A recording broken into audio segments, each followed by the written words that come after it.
जय माँ महागौरी। नवरात्रि के 8वें दिन माँ महागौरी की आराधना करने से सभी कष्ट दूर हो जाते हैं और जीवन में सुख समृद्धि आती है। आइए जानते हैं माता की दिव्य कथा और पूजा विधि। सृष्टि के आदि से ही शक्ति और शिव का अटूट संबंध रहा है। जब जब संसार में संतुलन डगमगाया है, तब तब शक्ति ने नए रूप धारण किए और दुष्टों का नाश किया। उन्हीं रूपों में से एक दिव्य रूप है माँ महागौरी। कहा जाता है कि यह स्वरूप माँ पार्वती की कठोर तपस्या और उनके परम धैर्य का परिणाम है। पुराणों के अनुसार जब माँ पार्वती ने यह निश्चय किया कि वे भगवान शंकर को ही अपने पति के रूप में प्राप्त करेंगे, तब उन्होंने कठोर तांजल हिमालय की पुत्री थी, परंतु उन्होंने राजसी सुखों का त्याग कर जंगल का रास्ता चुना। वे घोर तप में लीन हो गईं। वर्षा की ठंडी बूंदें, धूप की तीव्र किरणें, शीत हवाएं और कभी तपती धूप, हर परिस्थिति में माँ ने तपस्या को छोड़ा नहीं। वे केवल पत्तों और कभी कभी जल पर निर्वाह करती, महीनों तक अन्न का स्पर्श तक नहीं करती। इस कठोर तप के कारण उनका कोमल शरीर धीरे धीरे कांतिहीन और काला पड़ने लगा। उनके अंग जो कभी हिम के समान श्वेत और कोमल थे, अब कठोर और मलिन हो गए। वे अत्यंत कृशकाय हो गई, किंतु उनकी आंखों में अटूट विश्वास और साधना की अग्नि जलती रही। उनका मन केवल एक ही लक्ष्य पर केंद्रित था, भगवान शंकर को प्राप्त करना। कहा जाता है कि उनकी तपस्या देखकर देवता, गंधर्व, सिद्ध और ऋषि भी विस्मित हो गए। ऐसा तब किसी देव ने भी शायद ही किया हो। उनकी इस कठिन साधना को देखकर स्वयं त्रिलोक कांपने लगा। ब्रह्मा, विष्णु और देवगण भी सोच में पड़ गए कि यह कन्या कितनी दृढ़ प्रतिज्ञ है। अंततः उनकी भक्ति और तप से प्रसन्न होकर भगवान शंकर ने सामने प्रकट हुए। उन्होंने मुस्कुराकर पार्वती से कहा, देवी, तुम्हारी भक्ति और धैर्य ने मुझे अत्यंत प्रसन्न किया है। ऐसा तब कोई बिरला ही करता है। मैं तुम्हें वचन देता हूँ कि तुम मेरी अर्धांगिनी बनोगी। जब भगवान शंकर ने उन्हें यह आशीर्वाद दिया, तब देवताओं ने भी पुष्प वृष्टि की। उसी भगवान ने देखा कि पार्वती का रूप तपस्या की कुशलता से मलिन और काला हो गया है। अब उन्होंने गंगा जी से प्रार्थना की कि वे अपने निर्मल जल से पार्वती को स्नान कराएं। गंगा जी ने अपने शीतल, पवित्र और स्वच्छ जल से पार्वती का स्नान कराया। तब एक अद्भुत दृश्य घटित हुआ। स्नान करते ही पार्वती की मलिन शरीर पूर्णतः कांतिमान हो उठा। उनका वर्ण हिम से भी अधिक उज्जवल और श्वेत हो गया। उनका सौंदर्य अनुपम और अलौकिक हो गया। उनके अंग प्रत्यंग से दिव्य आभा निकलने लगी। देवताओं ने उस रूप को देखकर विस्मय प्रकट किया। तभी से वे महागौरी नाम से प्रसिद्ध हुई।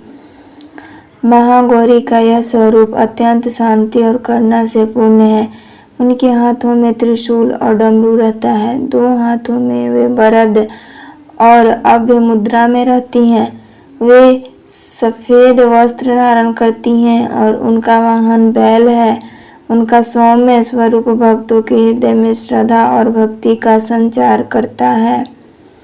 कहा जाता है कि माँ गौरी के दर्शन मात्र से मन के पाप धुल जाते हैं और उनके ध्यान से साधक के हृदय में पवित्रता और निर्मलता का उदय होता है। जीवन में यदि कोई भी दुख, कलेश या संकट से हो, तो माँ महागौरी की उपासना करने से वे सब दूर हो जाते हैं। वे अत्यंत दयालु और कृपालु हैं। उनका स्मरण करने से भक्त के जीवन में शांति और समृद्धि आती है। अष्टमी तिथि पर विशेष रूप से माँ महागौरी की पूजा की जाती है। इस दिन भक्तजन कन्याओं को भोजन कराकर उनका पूजन करते हैं। यह विश्वास है कि कन्याओं में स्वयं महागौरी का वास होता है। जब भक्त श्रद्धा और प्रेम से उनका पूजन करते हैं, तो माँ आदर देने और भोजन कराने की परंपरा माँ महागौरी की पूजा से जुड़ी है। कोई लोक कथा में यह भी कहा गया है कि जब माँ पार्वती ने अपने पूर्व जन्म में कठोर तप किया है तब उनका शरीर इतना मलिन और कृश हो गया था कि लोग उन्हें पहचान भी नहीं पाते थे, किंतु उनके अटूट विश्वास से उन्हें महागौरी के रूप में पुनः दिव्य स्वरूप प्रदान किया। यह संदेश है कि यदि साधक सच्चे मन से प्रयास करता है तो ईश्वर उसे अवश्य स्वीकार करते हैं और उसका जीवन पवित्र कर देते हैं। भक्तों का विश्वास है कि माँ महागौरी की कृपा से घर परिवार में सुख समृद्धि बढ़ती है। जिनके विवाह में बाधाएं आती है वे महागौरी की उपासना करते हैं तो उनकी इच्छाएं पूर्ण होती हैं। जो मनुष्य सांसारिक क्लेशों से परेशान हो वह माँ के चरणों में बैठकर केवल उनका स्मरण करे तो उनका दुख दूर हो जाते हैं। कहा जाता है कि जब कोई भक्त गहरी भक्ति से ओम देवी महागौरे नमः मंत्र का जाप करती है तो माँ तुरंत उसकी पुकार सुन लेती हैं। वे अज्ञानता और अंधकार को दूर करके ज्ञान और शांति का प्रकाश फैलाती हैं।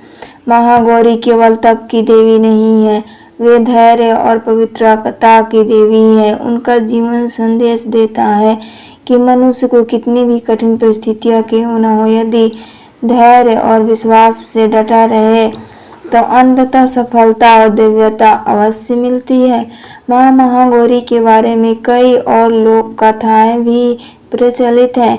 कुछ मान्यताओं में कहा गया है कि जब राक्षस को अत्याचार बढ़ गया था तब देवताओं ने माँ महागौरी की स्तुति की और उनसे प्रार्थना की। माँ ने अपने करुणामय स्वरूप से राक्षसों का संहार कर देवताओं से भय मुक्त किया। उनकी करुणा इतनी गहरी है कि वे अपने भक्तों के छोटे से प्रयास पर भी तुरंत प्रसन्न हो जाती हैं। वे केवल मन की सच्चाई और भक्ति को देखती हैं। कहा जाता है कि यदि कोई बालक भी मासूम मन से उनका नाम ले ले तो माँ तुरंत उसकी रक्षा करती हैं। माँ महागौरी की कथा केवल धार्मिक दृष्टि से ही नहीं बल्कि आध्यात्मिक दृष्टि से भी महत्वपूर्ण। उनका संदेश यह है कि तप, धैर्य और विश्वास से ही जीवन की मलिनता दूर होती है और आत्मा शुद्ध बनती है। जब आत्मा शुद्ध होती है तो परमेश्वर को पाया जा सकता है। इसलिए नवरात्रि का अष्टम दिन विशेष रूप से महागौरी को समर्पित है। भक्तजन इस दिन व्रत को रखते हैं, पूजा करते हैं, कन्याओं भोजन कराते हैं और अपने जीवन को पवित्र बनाने का संकल्प लेते हैं। तो आइए जानते हैं माँ महागौरी का विशेष पूजा विधि। प्रातः स्नान करके शुद्ध वस्त्र धारण करने के बाद पूजा स्थल को गंगा जल से पवित्र किया जाता है। एक चौकी पर सफेद वस्त्र बिछाकर उस पर माँ महागौरी की प्रतिमा या चित्र स्थापित किया जा सकता है। कलश में गंगा जल, सुपारी, सिक्का और आम का पल्लव डालकर घट स्थापना की जाती है। दीपक और धूप जलाकर माँ का आवाहन किया जाता है। पूजन के लिए सफेद फूल, चंदन, अक्षत, रोली, कुमकुम, बेलपत्र, नारियल और सफेद मिठाई अर्पित की जाती है क्योंकि माँ को श्वेत वस्तुएं प्रिय हैं। भक्त ध्यान लगाकर ओम देवी महागौरगर्यम नमः मंत्र का जप करते हैं और फिर माँ की कथा पढ़ी या सुनी जा सकती है। इसके बाद आरती उतारी जाती है और भोग चढ़ाया जाता है। इस दिन कन्या पूजन का विशेष महत्व है। छोटी बालिकाओं को घर बुलाकर उनके पैर धोए जाते हैं, उन्हें तिलक लगाकर भोजन और उपहार दिए जाते हैं। अंत में माता को प्रणाम कर जीवन में सुख, शांति, समृद्धि और मोक्ष की प्रार्थना। तो दोस्तों, कैसी लगी आपको यह जानकारी? अगर अच्छी लगी हो तो लाइक, सब्सक्राइब करना ना भूलें और कमेंट बॉक्स में यह ज़रूर बताएं कि आपको यह कहानी कैसी लगी। आप सभी पर माँ का आशीर्वाद बना रहे, आपके जीवन में शांति, सुख और समृद्धि का वास हो। नवरात्रि की 8वें दिन की हार्दिक शुभकामनाएं। जय महागौरी।